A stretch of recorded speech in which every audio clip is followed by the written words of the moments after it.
The three most important factors to consider when you're hiring internationally are language. Are you trying to add on a new language to your current team? Is it that you have a client base that requires a new language skill that you don't have in your home office? So this is one of the first factors to consider.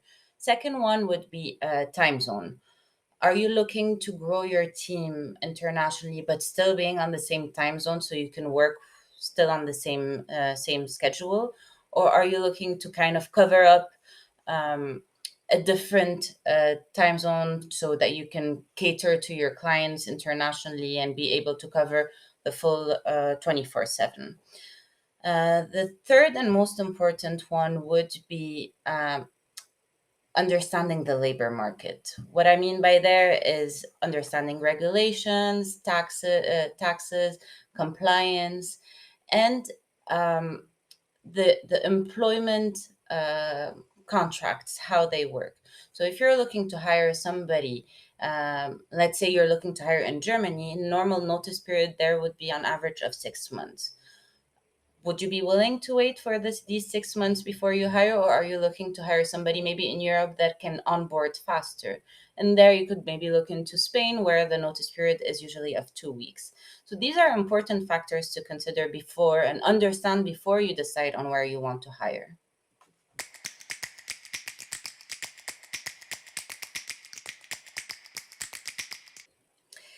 I mean, this is a question we often get, and I would say the landscape has changed a lot since the pandemic, in the sense that companies and employees have been going remotely. So there isn't really, let's say, a perfect answer to say, okay, you'll find the talents in that specific location, because I mean, talent is available everywhere, in a certain way. The question is, what are the tools that could allow me to find these candidates? So we're going back to the first question of, okay, first you need to decide where you want to hire, and then it would be what resources can I use to reach the talent in that set location. Of course, I mean, you could do the recruitment yourself, where you'll be using job posts or contacts that you would have, referrals, but you could also use a recruitment agency, which could help you find candidates faster and in compliance with the industry that you are looking to hire into. But if you need to understand, really what's a good place, the first thing would be to look at, your competitors or companies that are similar to you and see where they have been set up. But again, I think talent has been becoming more and more scattered across the globe, and it's more into looking how to find them rather than selecting, a certain location and condensing yourself to that location per se. I mean, just to give a couple of examples, we're now working with some clients that are looking to hire a tech team, and so they gave us three locations to look into so that we can tap into more talent, and they are not really considering a certain location per se, and they are open to hire in three different countries as long as they are in the same time zones, and they can get, a bigger team with more skills and more language skills covered, in that sense.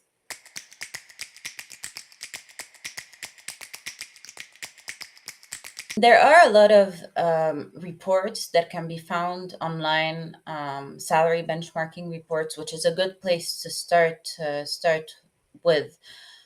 But again, with the same point before, the pandemic has really changed the landscape on this one, because salaries have changed a lot now that companies are allowing remote work, that there is more competition on the labor market. There are more companies considering going remote. The best way, I would say, to do a salary benchmark is to start interviewing candidates and getting an internal sense of what would be the salary that is asked. So it's really a study, an on market study, that I think would make the best salary benchmarking.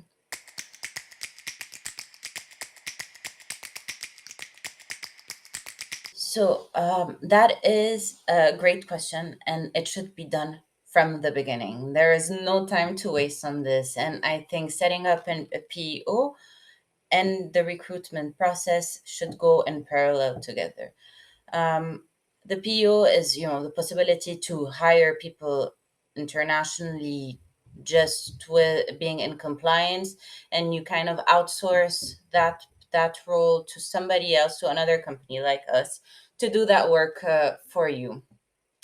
And we save a lot of time on that service, so that the HR doesn't need to go and do that by themselves, and they can just outsource that process externally.